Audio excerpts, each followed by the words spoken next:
Yeah, so this is the part of the event where I'd like to open it up for Q&A. I'd like to include people who are in on Zoom. Spencer, how many people do we have? You got 66 people on Zoom. What? 66. 66 Yeah. people? Okay. I have 66 people on Zoom. Thanks for coming. So we'll do like Zoom people put your questions in, and we'll do one in-person question, one Zoom question, and we'll start with an in-person question. You were so fast. What's your question? I'm wondering, question for both speakers, if you have an opinion on the use of the term non-binary. Yeah, so I did identify as a non-binary after desisting from my cross-sex identification. What I realized at one point is, you know, in my life, as I alluded to in middle school, I was pretty negatively impacted by rigid gender roles. And, you know, I realized that by me being like a man or a boy at the time, identifying out of my sex, I was actually saying that everybody of my sex who's to one side of this arbitrary line of masculinity is not actually a man. So in that regard, I'm making it harder for people of my sex to identify with their sex. And so that's my thought on the term non-binary. I think that it serves to reinforce rigid gender roles.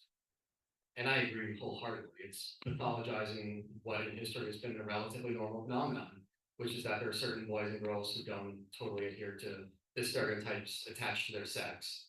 So no, that's not a real medical thing. And it's a shame that it's entered the discourse. It gives people the wrong impression. Right. Zoom question? Like somebody just asked about your opinion on the term non-binary, but I think you addressed that question. Okay, yeah. So, another person asking about non-binary. We have another.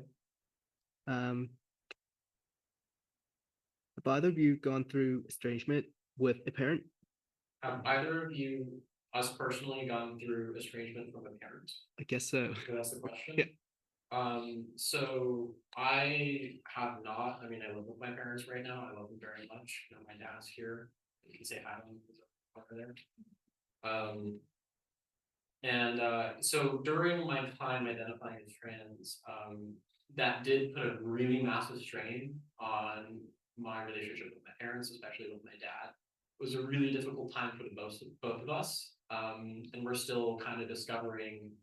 I'm still discovering just how bad it was for him, and I think you know it was really ultimately traumatic for both of us.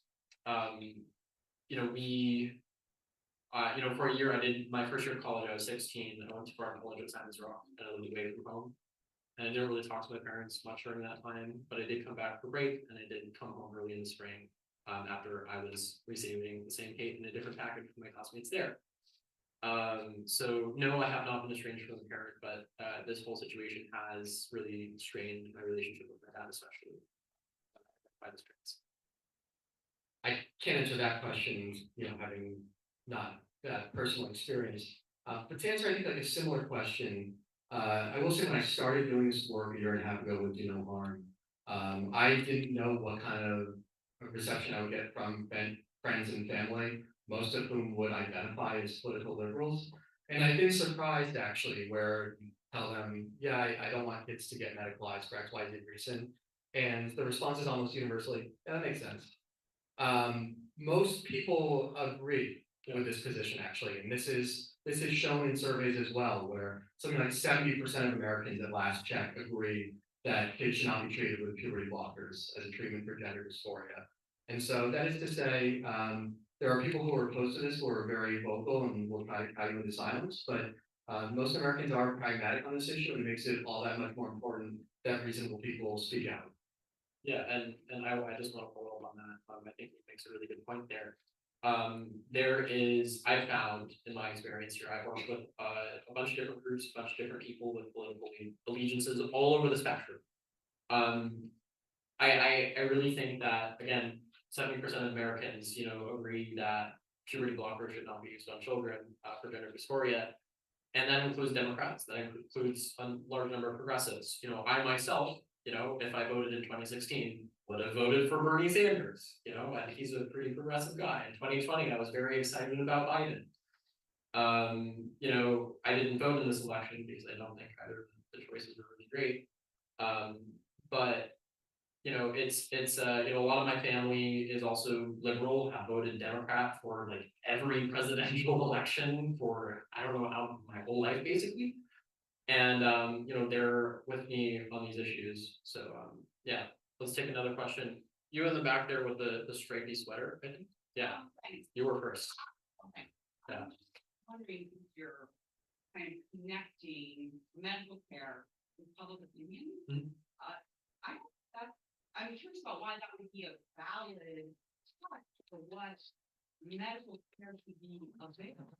And I'm trying to think of another circumstance in my medical. I want my citizens saying I should, fellow citizens should say I should have access to. Yeah, The only one I can think of is, right, reproductive justice, but right, my thyroid condition. Folks' opinions don't really matter. yeah, no, I really, I'm curious about that. First, Yeah. like, you're in this context. yeah. Why Thank you, is that a useful metric? thank you for the question. No, I mean, the reason to oppose this is because it's not science. I'm just saying, when it comes to public opinion, that's what should give people the courage to speak on it. And to say, this isn't science, it's pseudoscience. Yeah, I want to follow up on that. I want to say that we brought up that because we're here in the context where I've received threats from a bunch of people and outspoken minority have said really vile things to me, as I shared with all of you. And we're just saying that this is a minority. Actually, the majority are in support of having these conversations, right? I'm not here, you know, dictating with my words, you know, the law, right? I think having these discussions is really important. And a lot of people are afraid. There's a certain group of people who wants me to be afraid, who doesn't want me to talk, who doesn't want you guys to come to events like this, who doesn't, you know, it's a really big problem. And so that's why we're bringing that. Do we have another Zoom question? On that note, how do you address people who disagree with you, like in a non-incendiary and empathetic way? Okay, how do you address people who disagree with you with a non-incendiary and empathetic way? Do you want to go with that? Keep the truth and science as your North Star, and the cards will fall where they may. So I've gone to the annual pediatrics convention, gone to the Endocrine Society convention, about Wall Street Journal. There was venom directed toward us, but I'm going to talk about the science and the evidence. If people want to have a respectful conversation about that, I appreciate it. If they want to be mean about it, then Yeah, so my background, this actually reminds me on Tuesday, I was in the lobby of 150, which is the Berklee building.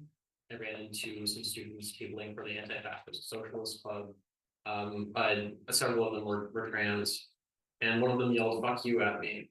I think I actually mentioned this in my presentation, and I turned around, I'm like, "Hey, my name's Simon, nice to meet you." And I spent 2 hours talking to them.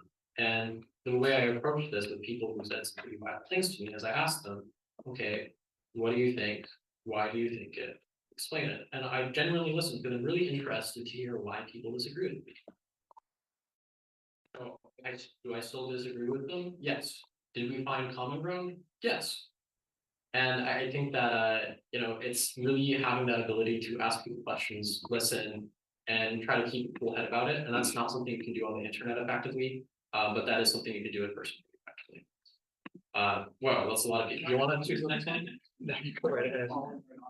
Okay, so yeah. What do you think it will take to find the ability to have discourse in our public institutions, particularly our political institutions, around this topic?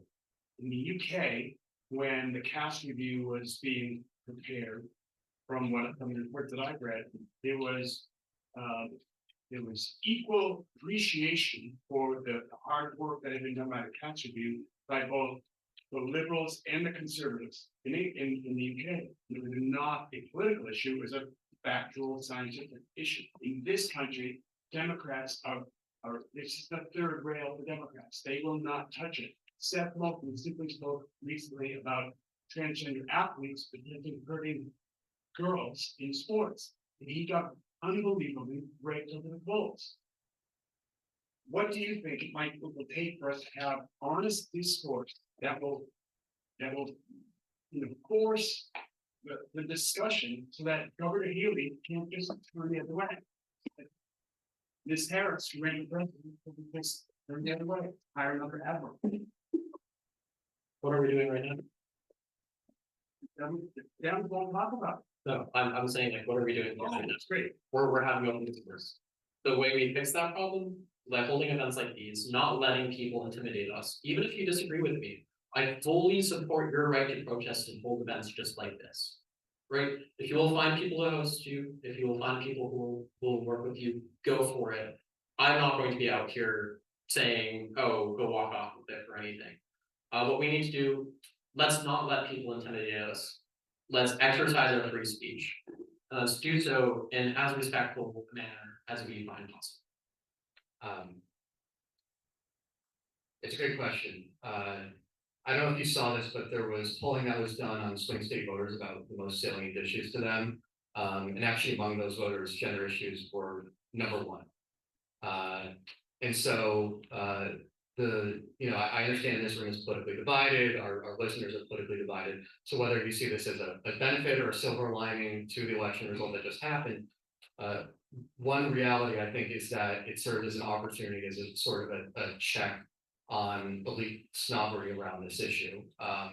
It is becoming very politically costly. And so what Seth Moulton did, I'm guessing he did not because he's a fool, he understood that he was going to get some of that backlash, but because the party has to try to fix these issues, it's political cancer at this point.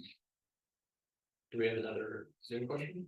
Yeah, so it's a question for you, Simon. So some people were wondering, where are you in college right now? Like, what status are you in college right now, and what's your plan for the future? Yeah, so the question was, for me specifically, where am I at college right now in terms of semester level, and where do I study, and what are my plans for the future? So right now, I'm at Berklee College of Music. I'm studying independent recording and production. I'm a voice principal. I'm set to graduate on December 12th, coming up just around the corner. Looking forward to it.